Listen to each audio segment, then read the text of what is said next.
السلام علیکم ورحمۃ اللہ وبرکاتہ نحمده ونصلي على رسوله الكريم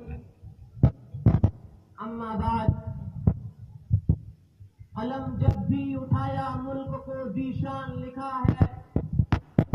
قلم جب بھی اٹھایا ملک کو دیشان لکھا ہے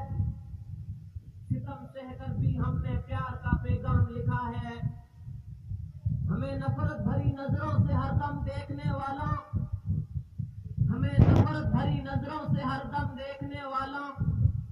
ہمارے دل میں جھانکو صرف ہندوستان لکھا ہے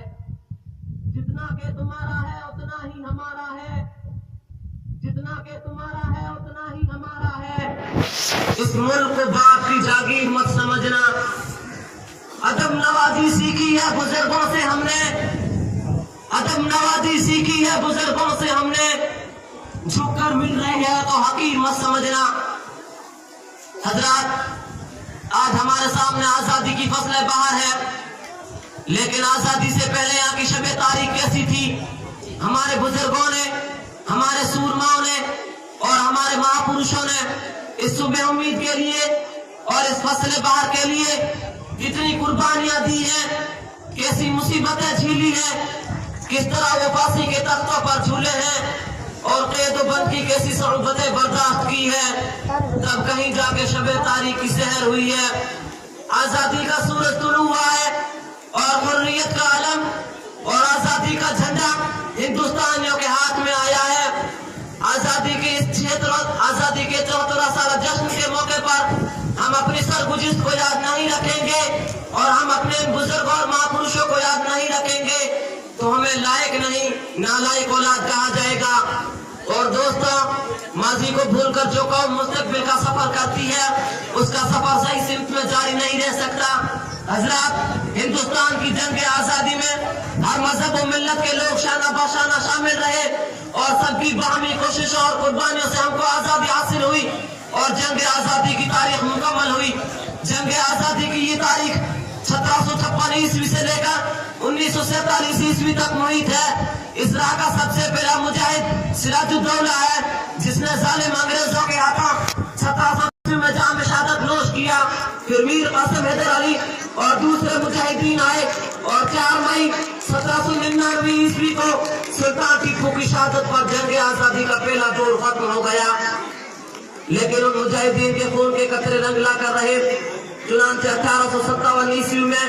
جنگ آزادی کی آگ دوبارہ بھڑک اٹھی لیکن انجام خیر نہیں ہوا بہادر شاہ ظفر قید کیے گئے اور ان کے 3 شہزادوں کو گولی مار دی گئی دہلی کے گلی کوچوں میں پھانسیاں لٹکائی گئی اور صرف دہلی میں 24,000 نوجوانوں کو سولی پر لٹکایا گیا بھارت کی دھرتی یہاں کے سپوتوں کے خون سے لال آزار ہو گئی لیکن اس کے باوجود صابر و ظالم انگریز بھارت واسیوں اور ہندوستانیوں کے دلوں سے جذبہ جہاد اور جذبہ حریت کو ختم نہیں کر سکے اسی 1857 عیسوی میں دہلی کے 34 علماء نے جہاد کا فتویٰ دیا اس فتوے کا دینا تھا کہ ہر طرف بغاوت کا سیلاب پھوٹ پڑا حاجی امداد اللہ صاحب مہاجر مکی کی قیادت میں بانی دارالعلوم دیوبند مولانا محمد قاسم صاحب نانوتوی رحمۃ اللہ علیہ مولانا رشید احمد صاحب گنگوئی رحمۃ اللہ علیہ اور حافظ ثامر شہید رحمۃ اللہ علیہ وغیرہ نے ایک زبردست جتھا بنا کر شاملی کے میدان میں انگریزوں سے نبرد آزمائی کی اسی 1857 عیسوی میں انگریزوں کے ظلم و تشدد کا یہ حال ہوا کہ انہوں نے تقریباً 2 لاکھ مسلمانوں کو شہید کیا جن میں 51,000 صرف علماء تھے دوستوں بڑی دردناک اور کربناک آزادی کی داستان مبارک ہے فدائیان ملک وہ قوم جن کی لاشیں مادر وطن کو آزاد کرانے کے لیے پھانسی کے تختوں پر تڑپی مبارک ہے وہ مائیں جن کے بہادر فرزندوں کے سینے آزادی وطن کی خاطر انگریزوں کی گولیوں سے چھلنی ہوئے دوستوں ہمیں آپ سے کچھ اور بھی باتیں کہنی ہے اس لیے اس داستان دل خراش کو طول نہ دے کر خاص کر آج کے دن ہیرو ڈاکٹر بھیم راؤ امبیڈکر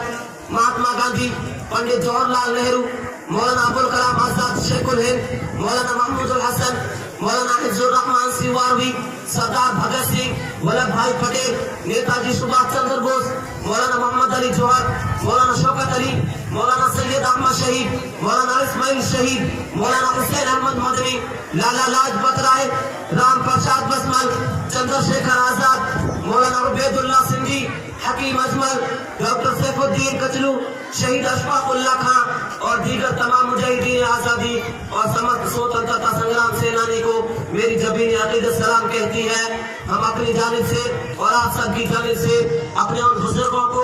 اپنے ان مہاپرشوں کو عقیدت و محبت کا نذرانہ پیش کرتے ہوئے عرض کرتے ہیں: اے شہیدان وطن، بے مثل معمار وطن، اے شہید مولانا حسین احمد مدنی، لالا لاجپت رائے،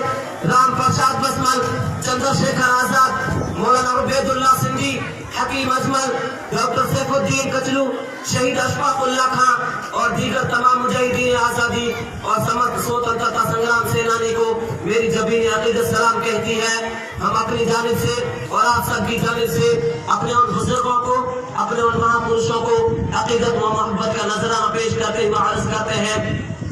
اے شہیدان وطن، بے مثل معمار وطن،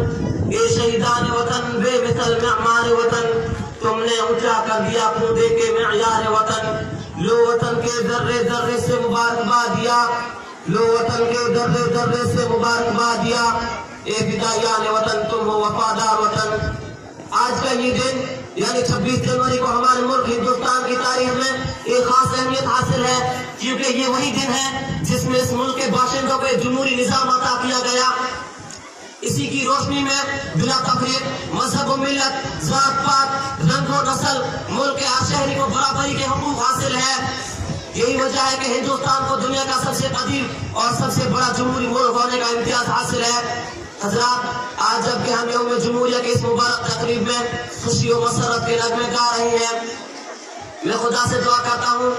کہ اس ملک میں یکجہتی، بھائی چارگی، امن و آشتی، صلح و دوستی کے ایسے نغمے گاتے رہیں گے۔ وآخر دعوانا الحمدللہ رب العالمین۔ Thanks for watching. Don't forget to like, comment, share and subscribe to Al Wahid channel.